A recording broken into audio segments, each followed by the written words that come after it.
Buenos dias para você, meu querido aluno, para os pais dos alunos que acompanham as aulas também, para todos que estão acompanhando minhas aulas no YouTube, espero que vocês estejam gostando. Hoje a gente vai ter uma aula longa, mas vai ser uma aula bem interessante e dá pra gente fazer vários paralelos com a realidade atual, tá? Porque é realmente muito parecido, é até louco como a história se repete às vezes, né? Enfim, a gente vai ter aula sobre política externa do Segundo Reinado e declínio do Segundo Reinado. Com um certo atraso, a gente está terminando a nossa apostila, por conta de que antes eu tinha mais aulas, né? E hoje eu tenho menos.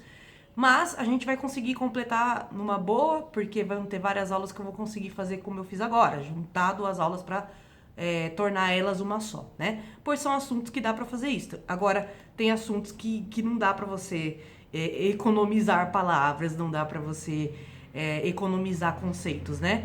Então, vocês estão mais que acostumados, né, galera? Vocês sabem que o ritmo da minha aula é assim. Existem aulas que eu dou uma prolongada, existem aulas que eu dou uma adiantada, porque é um assunto que dá pra colar junto com o outro, né? E é o caso aqui, porque literalmente o governo do Dom Pedro II vai pro vinagre no momento que ele entra na Guerra do Paraguai. Ele entrou na Guerra do Paraguai e ele já assinou a sentença do governo dele. E eu vou explicar por quê. Primeiro, a gente tem a questão Christian. A questão Christie é uma questão que chega a ser uma coisa que parece coisa de filme de comédia, né? Que é o seguinte, em 1862 o Brasil teve uma treta diplomática horrível com a Inglaterra. Por conta de um tweet? Não. Por que eu tô fazendo paralelo? Porque recentemente o Brasil tá com uma treta diplomática com a China. Por conta dos comentários xenofóbicos, né, e preconceituosos e racistas, no caso, de certos membros que eram do governo, como Abraham Weintraub, né, que era o ministro da Educação. Como que pode um ministro da Educação, véis? Mas enfim, né?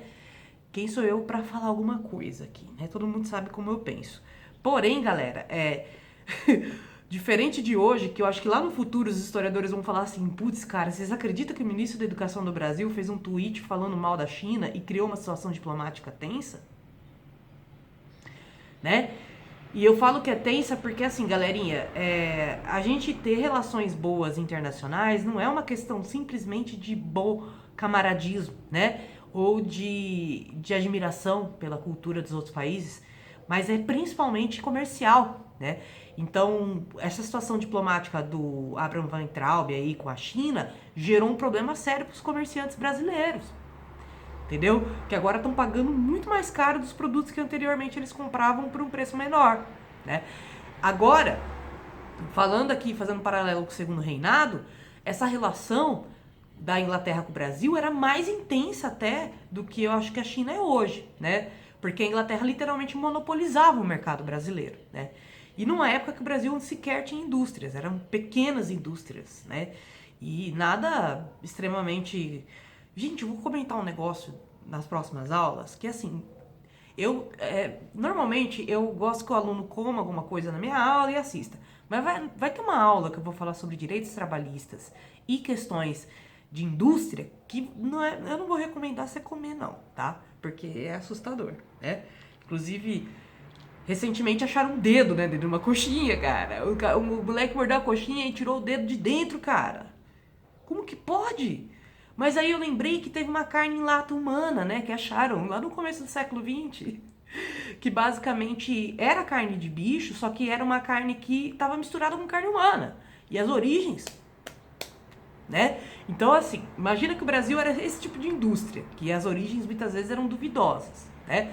Enquanto a indústria inglesa, ainda assim, garantia uma certa qualidade na sua produção. Imagina, se você, por exemplo, trabalha com um navio, e você quebrou a peça do seu navio. O que você vai fazer? Você vai virar para a indústria brasileira que nem existe, naval, ou você vai pedir uma peça de um produto inglês, né? Que era uma indústria até bem grande, era uma indústria bastante vasta, a indústria da Inglaterra. Bom, para qualquer coisa, você ter treta internacional com um fornecedor industrial é horrível, né? Gera uma situação ruim internamente. E aí, nesse caso da Associação Christie, eu fiz toda essa introdução só pra vocês darem risada mesmo, porque é inacreditável. Foi o caso que uns marinheiros ingleses desceram aqui no Brasil, né, depois de fazer uma entrega, tipo o caminhoneiro, né, quando faz entrega. Eles desceram no Brasil e falaram, vamos encher a cara. A gente tá no Rio de Janeiro, cidade maravilhosa, vamos tomar uma, ficar louco. Pois bem, os caras ficaram loucos e arranjaram confusão com os brasileiros. E acabaram apanhando dos brasileiros, né? Detalhe. E aí gerou uma situação que a Inglaterra queria um pedido de desculpas formal do Dom Pedro II. E o Dom Pedro II foi lá e falou, não vou pedir desculpa por causa disso, Maria, eu tava bêbado, não vou pedir desculpa por causa de que os caras brigaram e não deram conta, entendeu? E nesse ponto ele tava certo, né? Aí vem o outro fator. Um navio inglês naufragou no Brasil. E vocês sabem que como o comércio era marítimo, os caras geralmente levavam carga, não só a carga para vender no Brasil. Eles traziam cargas para passar no Brasil, vender, passar na Argentina, passar não sei aonde. Passar, na Argentina não, né? No Uruguai, né? No caso, para vender pro resto da América Latina. Passar até nas Antilhas, né? Francesas, que seriam hoje as ilhas do Caribe. Então eles faziam esse trânsito, né, com uma carga gigantesca de produtos. Imagina que esse navio naufragou onde? No Brasil. Já começou dando errado aí. E aí, como ele naufragou no Brasil, o brasileiro, que é ótimo, né, de fazer isso, foi lá e falou, poxa, olha a sujeira que esse navio fez no mar. Vamos ajudar eles a limpar o mar, né? E aí, literalmente, roubaram a carga, né? O pessoal foi lá, nadou, pegou tudo que queria e vazou. Isso aí é clássico no Brasil, né? Roubar carga. E é triste até, né? Porque dependendo da carga, por exemplo, que eu dei o exemplo do caminhoneiro. Geralmente o caminhoneiro acaba meio que pagando, né, pela carga que foi roubada. Agora, pensa, gente. A Inglaterra já tava tipo, o Brasil tem que devolver isso daí, meu. Como assim os brasileiros vão lá pegar nosso produto? E o governo brasileiro não faz nada? Vocês vão ter que pagar então, já que seu povo usufruiu, né? E nesse caso, a Inglaterra tava certa, né? Porém, o Dom Pedro II novamente mandou a Inglaterra para casa do chapéu. Calma, gente, ainda tem mais, né? E é legal, porque entre os brasileiros o governo ficou super... Uau, o Dom Pedro II sim é patriota, mandou os ingleses para casa do chapéu, né? E ao mesmo tempo mostrou sua autoridade sobre o seu território. Só que para os comerciantes, galera, isso foi péssimo. Péssimo. Péssimo, péssimo, péssimo, péssimo. Essa situação que aconteceu em 1862 acabou gerando um esvaziamento de produção no comércio. Então o comércio, que dependia diretamente da Inglaterra para quase tudo, estava capengando por conta dessa decisão do Dom Pedro. E é aquele lance, né? Uma coisa é você concordar ideologicamente, outra coisa é a coisa ser praticável. Então gerou uma situação que foi a júri internacional. Foi julgado na Bélgica, inclusive, bem aleatório, né? A Bélgica, de repente, pegou esse julgamento, né? Aleatório nada, deve ter suas razões, mas, enfim, por enquanto eu não sei dizer pra vocês. E eles julgaram que o Brasil não tinha culpa. Isso que foi mais interessante de tudo isso. O Brasil ainda saiu como vítima, cara. Brasileiro olha, é fogo. É fogo. E fora que assim, né? A Inglaterra foi obrigada ainda a voltar a comercializar com o Brasil. O brasileiro é sensacional. Realmente é uma coisa única. Então, em relação à América Latina, o Brasil era visto como uma ameaça. Então, aí vem o lado ruim da história, né? De vários outros lados ruins, mas vamos lá. E é até engraçado, porque hoje em dia, se você pergunta pro brasileiro se ele se considera latino-americano, ele vai falar que não. Né? Eu falo assim, se ele tem uma conexão com os países latinos, e quando eu digo isso é que, por exemplo, se eu não me engano, a TV da América Latina, que é a Telesur, uma vez fez uma pesquisa aqui no Brasil se os brasileiros gostariam de ter conteúdos, né, de outros países da América Latina na televisão gratuita, né? Você acredita, galera, que a maioria falou que não? E o que eu acho até uma certa ignorância, porque é importante a gente saber o que está acontecendo com nossos vizinhos. Quer queira ou não, reflete diretamente nas nossas relações comerciais, nas nossas relações políticas e econômicas, óbvio, porque se mexe com o comércio, mexe com a economia, né? Então, foi bem estranho, na real, essa reação dos brasileiros, tá? E, assim, como a gente pode ver, o brasileiro, ele foi criada essa mentalidade que o Brasil é diferente do resto da América Latina na época do Império. Então, na época do Império, havia o Brasil, ele tinha uma ideia de colonizar a América Latina aos seus interesses, de trazer, ele queria ser os Estados Unidos, vamos dizer assim, o que viria a ser os Estados Unidos da América Latina, ou que era a Inglaterra no século XIX da América Latina. E aí, ó, gente, meu despertador, como se eu precisasse pra acordar, né? Eu acordo sozinha, gente, já tô ficando dessas. Então, vai ter aí uma questão de tentativa de dominação da economia da América Latina.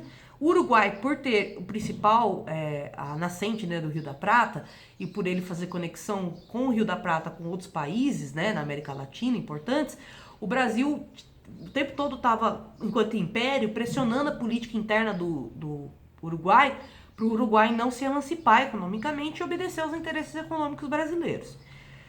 Principalmente porque ali era uma via de comércio e que também, quer queira ou não, envolvia um comércio até do sul do Brasil, né? E, por sua vez, o Uruguai tinha interesse no Rio Grande do Sul. O Uruguai tinha interesse em anexar o Rio Grande do Sul, que tinha até uma questão cultural parecida com o Uruguai, né? Tanto da questão indígena quanto da questão da imigração, tá, galera? Da imigração, no caso, durante as colonizações, tá? Então, continuando, não sei por que abriu a minha outra aula aqui, galera, só um minutinho. Continuando, então, os brasileiros, eles vão fundar um partido no Uruguai. Isso é uma forma muito forte de manipulação política, né? Você ter um partido fora do seu país, né? Então, os Estados Unidos faz muito isso, muito, muito mesmo. Tanto que tem muitos partidos brasileiros que foram sustentados por pessoas de fora, né? Então, assim, no caso aqui, os colorados, que são esse partido mais ligado ao Brasil, vão defender que o governo do Uruguai se submeta à autoridade do Dom Pedro II. Aí começa a treta. Porque enquanto o Uruguai tinha que manter relações com o Brasil é uma coisa, outra coisa é ter que se submeter à autoridade do imperador. É como se estivessem anexando sem o consentimento o Uruguai ao Brasil, né, se tornando parte do Império do Brasil. Por sua vez, tinha os blancos, que eram justamente outra área aí dessa guerra civil, que tinham aliados argentinos, que viam mais vantagem na independência do Uruguai. Uma vez que pensa bem, galera, se o Brasil conseguisse anexar o Uruguai, em pouco tempo a Argentina tava no meio do rolê também, né? Então, havia um certo medo do Brasil enquanto império, nesse sentido imperialista, mas havia também um certo repúdio, né, ao que o Brasil fazia em determinados países latinos. E aí isso vai gerar um conflito, né? Vai chegar aí uma guerra entre esses três países, divididos pelo Uruguai. Essa guerra vai acabar culminando em ora o governo dos colorados no poder, ora os blancos, né? Então vai trazer o Manuel Oribe, que se une aí ao Juan Manuel Rosas, em 1793 a 1877, ele viveu, né, o Manuel Juan. E a aliança que dura aí, no caso, entre os dois até 1850, quando o governo brasileiro intervém novamente na economia e na política local. E aí, a parte doida da história é que a Argentina pressiona o Paraguai e o Paraguai vai dar uma resposta a isso, endossando os blancos. E aí vira uma guerra do Paraguai e Argentina contra o Brasil. E o Uruguai no meio, velho, imagina. Então, isso vai gerar a Guerra do Paraguai, tá, galera? Isso que vai fazer o Brasil invadir o Paraguai, essa questão colorados versus blancos, tá? Só que essa guerra ela vai ter proporções muito diferenciadas do início dela, né?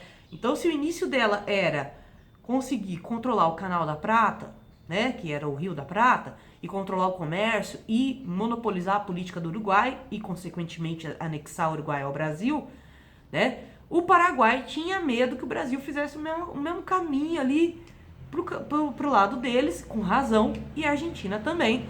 E também eles haviam interesses, óbvio, com interesses de comércio através do Rio da Prata, que também abrange, né, a Argentina. Logo, galera, independentemente, essa guerra se tornou uma questão de dominação, né? E eu vou explicar por quê. Bom, agora vocês vão, se vocês quiserem, abrir o livro-texto aí na página 110, eu vou começar as leituras da aula, tá, galera? É porque tem coisas que não dá pra gente resumir, né, galera? Tem coisa que a gente tem que ler. Então, olha só. O que foi a Guerra do Paraguai? Que morreu, no caso, né? É um pouco mais coerente, que aconteceu de 1864 a 1870. Parece pouco tempo, mas pro nível de destruição é muito, né? 15 anos, gente, 16 anos, né, na verdade. A Guerra do Paraguai foi fruto de um intrincado jogo político entre as nações latinas, envolvendo, sobretudo, interesses da navegação da Bacia da Prata. O desfecho desse jogo levou à eclosão da guerra, que foi desencadeada em setembro de 1864, quando o Império do Brasil apoiou o general colorado Venâncio Flores na derrubada do governo Blanco de Atanásio Aguirre. Flores depôs o segundo governo Blanco em menos de um ano, e o Paraguai cumpriu a sua promessa. Aprisionou o navio brasileiro em Assunção, o vapor Marquês de Olinda, e invadiu o território do Mato Grosso, uma vez que o Paraguai tinha muito interesse no Mato Grosso, né? Por conta de que lá havia grandes plantações de erva mate, que é uma erva extremamente consumida lá, e que também é consumida em níveis mundiais. E pensando, né, que o Mato Grosso não é um estado pequeno, né, galera? Se vocês olharem pro mapa, ele não é pequeno, não. Seria até quase uma espécie de quase... ia dobrar, né, o território do país. O Brasil, galera, ele só tinha toda essa vantagem sobre os países latino-americanos justamente pela questão territorial, tá? Porque é um território muito grande. E por ser um território muito grande, implica em um grande giro econômico, uma grande produção, né? Dentre outras coisas.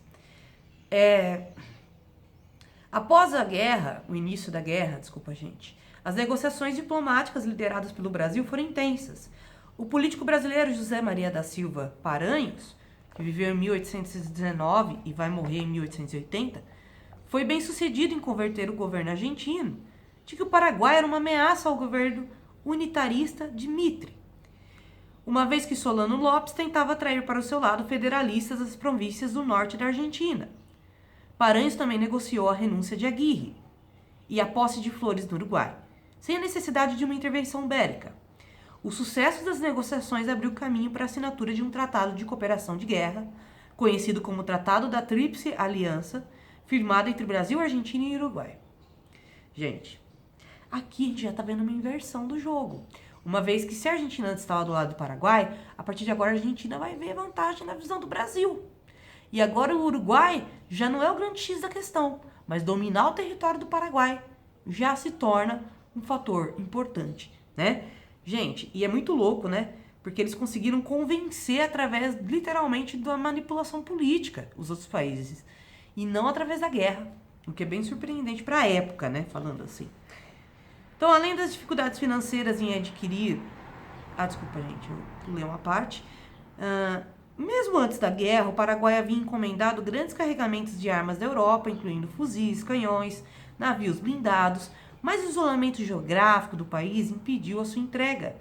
A Foz da Prata estava dominada pela Marinha Brasileira e foi fechada pelos paraguaios após a vitória do Brasil na Batalha de Riachuelo, em junho de 1865.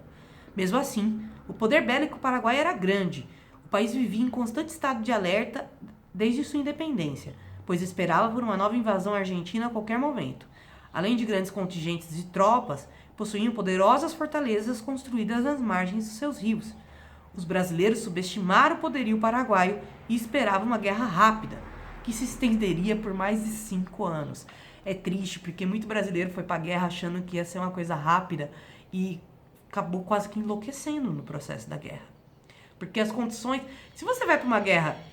Pensa a questão estratégica. Se você vai para uma guerra pensando que ela vai ser rápida, você não vai fazer um contender. Você não vai construir um bunker, entende? Você vai ir com uma barraca. Imagina viver 5 anos nessas condições. Enfim, continuando. Além das dificuldades financeiras... Ai, meu Deus. Pera, gente, pera. Teve uma interrupção aqui da Bastezinha. Vem pra cá. Isso, minha querida, fica aí. Muito bem. Além das dificuldades financeiras em adquirir armamentos e alimentar as tropas e sustentar uma guerra distante, ela quer aparecer, gente.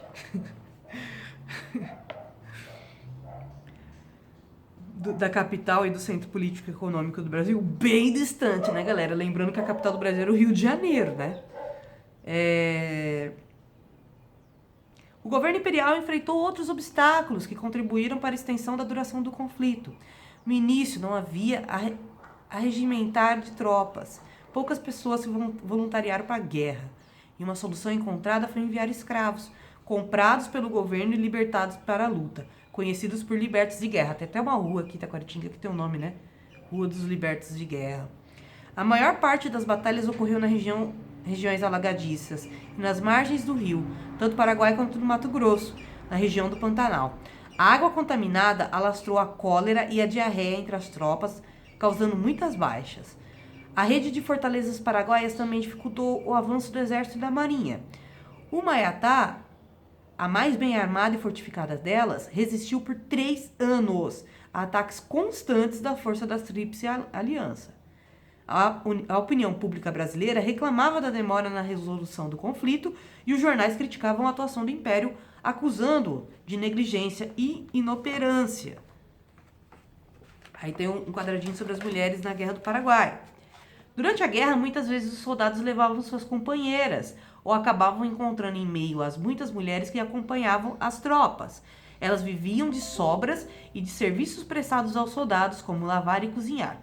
Muitas vezes eram responsáveis pelo socorro médico aos feridos e não raro chegavam a empunhar armas das batalhas. O general Azevedo Pimentel cita a Florisbela, que ao acompanhar o 29º Corpo de Voluntariados da Pátria, participava dos combates pegando a carabina do primeiro homem que caía no ferido e, fim da luta, ia ajudar ainda no hospital. Vocês veem como as mulheres... o barulho era louco. E, no entanto, quem hoje fala de Florisbela, ignorada, desconhecida, quando merecia uma epopeia? Realmente, gente, para uma mulher que fez essa odisseia pelo Brasil, ela merecia, no mínimo, uma menção a ela em cada cidade desse país, como aconteceria se fosse no caso de um homem, né? Todo o segundo corpo do exército, as ordens do conde de Porto Alegre, viu-a, admirou-a e invejou-a. A pátria esqueceu-a. Mais conhecida ficou Ana Nery, que viveu em 1814 e 1880. Viúva militar da Marinha, foi para a guerra cuidar dos 3 filhos e de um irmão. Gente, muito mãe, né? Fazer a mãe que vai para a guerra por causa dos filhos. Louco demais essa parte da história, né? Teve sua dedicação reconhecida pelo governo imperial. Ela organizou hospitais, cuidou de feridos de maneira geral, né? E acabou condecorando ou oferecendo pagamento de uma pensão. Chamando a atenção da diferença do tratamento dado a Florisbela, uma transviada, sem nome nem família, ou seja, provavelmente lésbica ou bissexual, né? Que era o que eles chamavam de transviado nessa época. Uma pessoa que era transviado era como se fosse um desviado, né? Uma pessoa que se desviou do caminho correto, né? Segundo Azevedo Pimentel. Ana Nery, oficialmente casada, depois viúva, mulher honrada e mãe de oficiais do exército.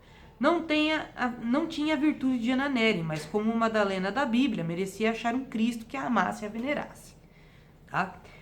Então, em 1º de janeiro de 1869, 2 de 4 anos das batalhas, as tropas brasileiras ocuparam Assunção, a capital da sede de resistência paraguaia. O comandante de tropas imperiais, Luiz Alves da Lima e Silva, retirou-se do cenário da guerra e recebeu o título de Duque de Caxias, o título nobiliárquico mais alto e notável. Durante o segundo reinado, Caxias foi o único nobre feito duque por Dom Pedro II, fruto sem dúvida de seus feitos durante a guerra. Mesmo assim, o governo imperial ainda não estava satisfeito e desejava a prisão de Solano Lopes, que havia fugido após a queda de Assunção. O genro do imperador francês, do conde Deu, de 1842 a 1922 ele viveu no caso, foi nomeado comandante das tropas brasileiras e conduziu uma verdadeira caçada ao líder paraguaio, marcada pela violência contra a população do país invadido, saques e degola de prisioneiros. Por outro lado, Solano Lopes recrutava crianças e velhos para o seu exército e fuzilava diversos aliados acusados de traição e deserção.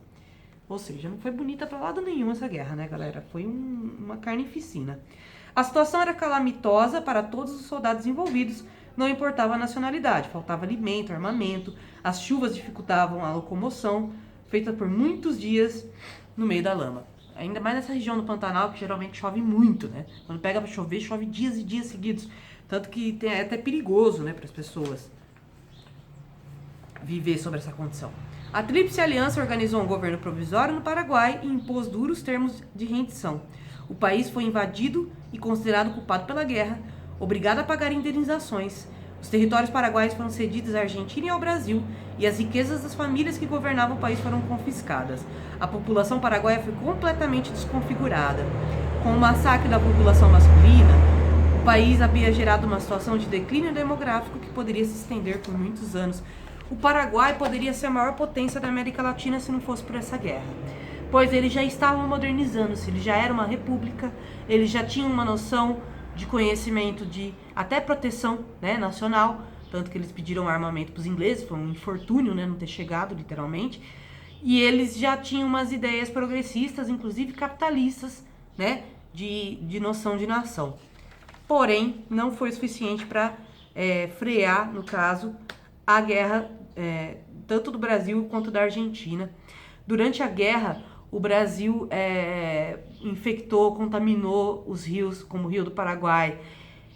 Essa questão das investidas de matança generalizada fez com que 1/3 da população paraguaia tenha sido morta nesse conflito, que é bem assustador, tá, galera? Então é o seguinte, pessoal. O Dom Pedro II, ele vai ter o declínio do governo dele por várias questões. As 3 grandes questões para finalizar essa aula, finalmente, são o quê? A primeira questão religiosa. Como o Dom Pedro II se aproximou da maçonaria, a Igreja Católica encarou isso como uma ideia de traição, né? E aí o que acontece? Quando a Igreja Católica rompe com o Dom Pedro II, ele não perdeu só num quesito de religião oficial do Império, mas ele perdeu a popularidade dele, uma vez que a Igreja Católica ela era responsável pelo diálogo político nessa época direto com o povo, muitas vezes influenciando na visão política da população através dos sermões e das missas. Então, ter a Igreja Católica contra si era ter uma enorme propriedade privada que iria se posicionar contra você, tá? E é muito polêmica essa coisa da guerra entre a maçonaria e a Igreja Católica, né? A segunda questão foi a questão militar. A Guerra do Paraguai desgastou o exército militar. A Guerra do Paraguai fez muitos membros do exército militar serem ex-escravizados, voltarem para o Brasil e verem aquela escravidão e acharem um absurdo, né? Então, os próprios militares começaram a endossar um discurso abolicionista, um discurso positivista, né? De evolução da nação através da república. E os militares ganhavam muito mal, galera. Sem contar que o governo prometeu posses para eles, se eles vencessem a guerra e fizessem o que ele queria, né? Que era essa perseguição, né? Ao líder do Paraguai.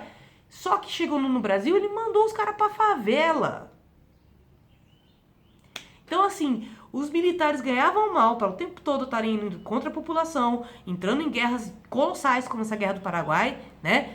Chegou um momento que o exército se cansou e passou a endossar de novo, né, como aconteceu com o Dom Pedro I, acontecendo de novo, ele vai passar a endossar os protestos republicanos. Então agora vai ter protesto, mas não vai ter exército para frear o protesto, né? E o abolicionismo, é óbvio que vai ser uma imposição da Inglaterra, que ela vai voltar de novo com essa imposição, vai ser fruto de muitas insurreições do Brasil, inclusive os maiores conflitos civis do Brasil vão ser em torno da questão da abolição da escravatura, vai ter aí a revolta de Malês, que vai degolar os escravocratas, vai fazer com que também os ex-escravizados que saíram da Guerra do Paraguai reivindiquem, né, a abolição da escravatura total. A própria princesa Isabel vai colaborar para isso, né? E o Dom Pedro II, numa bela noite aí no dia 14 de novembro de 1889, né? Ele foi entrar no Palácio Real, numa das cerimônias, né, dele, tropeçou e caiu. E aí a população ficou, meu Deus, né? Será que é um sinal de mau presságio? E aí ele falou, a monarquia cai. Não, o Dom Pedro cai, mas a monarquia não, né? E a monarquia não vai cair nunca. No dia seguinte, o Marechal Deodoro foi lá e deu o golpe da monarquia, do republicanismo e tirou o Dom Pedro II do poder, né? Logo em seguida. Lembrando que um ano antes do fim da monarquia vai ser o ano da abolição da escravatura, que é 1888, uma data histórica muito importante, né? Olha que coincidência, será que o Império e a família real eram sustentadas pela escravidão negra? Será? Nossa, porque acabou a escravidão negra, acabou o Império em um ano. Que coisa, hein? Então, assim, Só para vocês verem que todas as contradições sociais do Império do Brasil fizeram ele ruir. Foi o que fez ele entrar em declínio. Então, diferente de alguns outros processos históricos, que é uma invasão, como no caso da Guerra do Paraguai, é uma imposição que faz ter a queda de um tipo de regime político, é possível também ter a queda de um regime político através de uma contradição social muito grande. A miséria ocasionada pela escravidão extrema e, ao mesmo tempo, a guerra e os conflitos civil-militares que haviam dentro do Brasil, certo? Além dos conflitos religiosos, entre a maçonaria, que queria se tornar a religião mais predominante, associada ao poder, né? Não predominante no sentido de querer ser católica, como os católicos que são dessa coisa de catequizar o outro, né? De obrigar o outro a ter a sua mesma religião, mas no sentido de estar atrelado ao poder político, né? Então, isso finalizou o Império do Brasil. Lembrando que a questão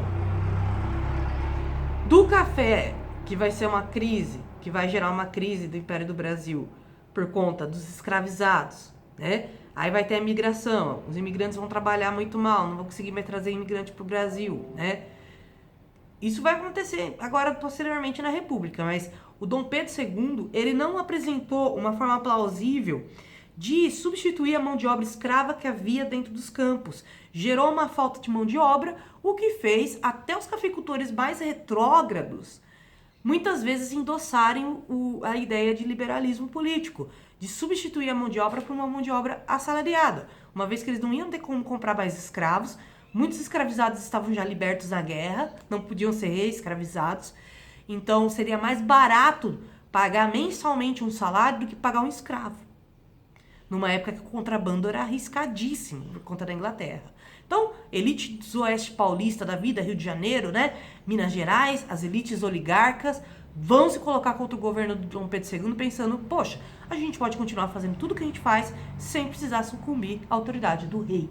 Da mesma maneira que os povos, né, brasileiros, aí, os povos ligados aí a povos que foram trazidos da diáspora africana, né, que se tornaram os negros do Brasil, os pretos do Brasil, estão fazendo várias e várias insurreições contra a escravidão e, juntando uma coisa com a outra, os militares também começaram a apoiar o fim da escravidão.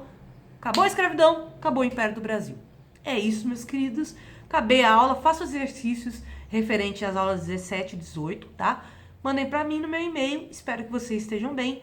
Quarta-feira eu acredito que estarei com o celular de volta, beleza? Até a próxima, um beijo.